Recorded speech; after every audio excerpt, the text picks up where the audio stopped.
برطانیہ کی ایک تفتیش نے یہ نتیجہ اخذ کیا کہ ٹیررزم ایکٹ کے تحت نوعمر ریانان ریڈ کی گرفتاری نے اس کی ذہنی صحت کی جدوجہد میں اہم کردار ادا کیا۔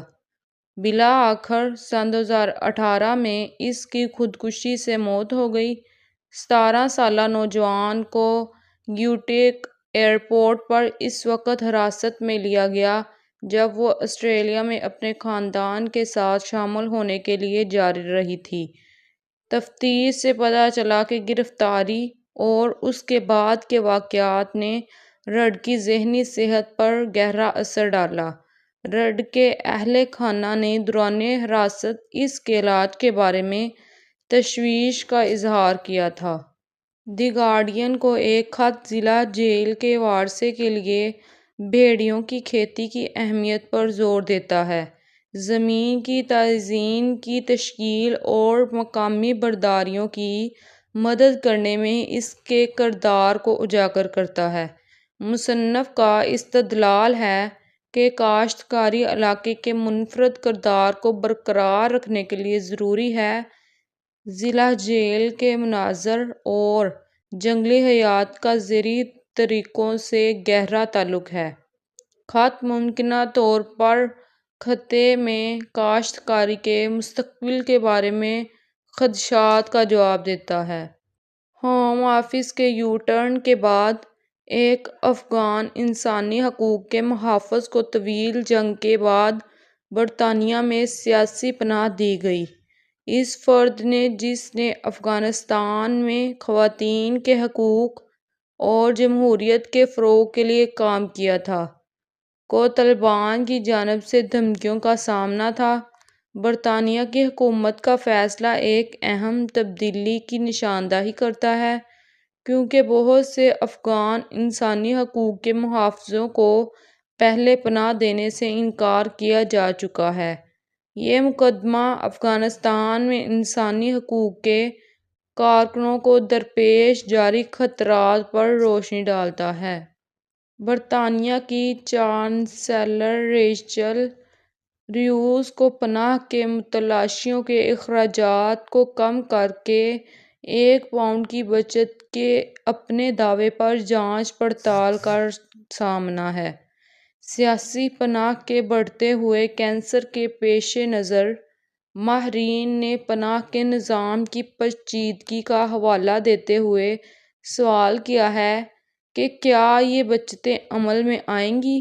حکومت کا مقصد بیک لاگ کو ختم کرنا ہے، لیکن ناقدین کا کہنا ہے کہ تعداد میں اضافہ نہیں ہوتا ہے۔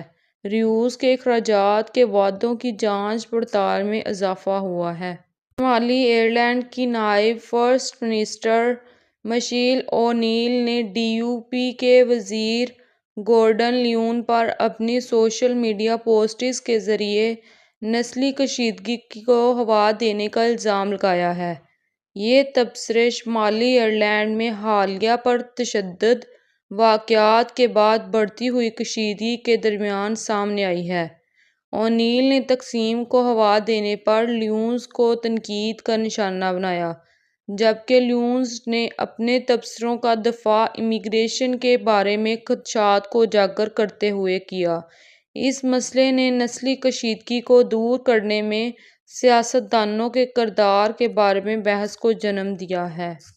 بالی منا میں غیر ملکی باشندے خوف میں جی رہے ہیں، جب وفاداری کے فسادات نے تارکین وطن کے گھروں اور کاروبار کو نشانہ بنایا، جن میں کچھ یونین جیکس اور فلپائنی یہاں رہتے ہیں، کے پوسٹرز آویزاں ہیں۔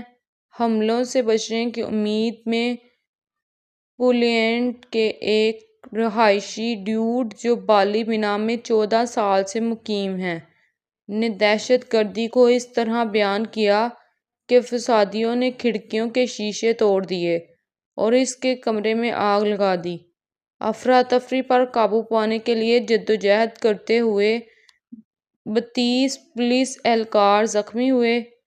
برطانیہ کے وزیر اعظم کیئر سٹارمر اور شمالی آئرش رہنماؤں نے تشدد کی مذمت کی ہے۔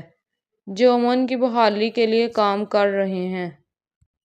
انگلینڈ کی کونسلیں بڑھتے ہوئے special educational needs and disablements act کے خسارے کی وجہ سے بڑے پیمانے پر دیوالیہ ہونے کا انتباہ دے رہی ہے، جس کا اندازہ مارچ سن 2026 تک 5 بلین سے تجاوز کر جائے گا۔ موجودہ قانونی اوور لائن جو کونسلوں کو ان خساروں کو ان کے بیلنس شیٹ سے دور رکھنے کی اجازت دیتا ہے، 31 مارچ کو ختم ہو رہا ہے۔ بہت سے کونسلوں میں ممکنہ طور پر سن 2026 میں دوبارہ ہو رہی ہے۔ کاؤنٹی کونسلز نیٹ ورک کے ایک سروے سے پتہ چلا کہ اگر خسارے کو پورا نہ کیا گیا تو انگلینڈ کی 26 بڑی کونسلیں سن 2027 تک دیوالیہ ہونے پر مجبور ہو سکتی ہیں۔ حکومت نے قانونی اوور لائن کے مستقبل کے بارے میں اپنے فیصلے میں تاخیر کی ہے، جس سے کونسلوں کو ان کے مالی مستقبل کے بارے میں غیر یقینی صورتحال ہے۔ 3 نوعمر لڑکیوں نے 75 سالہ ریفڈی ریورو کے قتل کا اعتراف کیا، جن پر شمالی لندن میں جان لیوا حملہ کیا گیا تھا۔ واقعے کے وقت 13 اور 14 سال کی عمر کی لڑکیاں اس گروپ کا حصہ تھیں جس نے ریورو پر حملہ کیا، جس کے نتیجے میں اس کی موت واقع ہوئی۔ اس کیس نے نوجوانوں پر تشدد اور کمیونٹی کی حفاظت کے بارے میں تشویش کو جنم دیا ہے۔ لڑکیوں کی سزا باقی ہے۔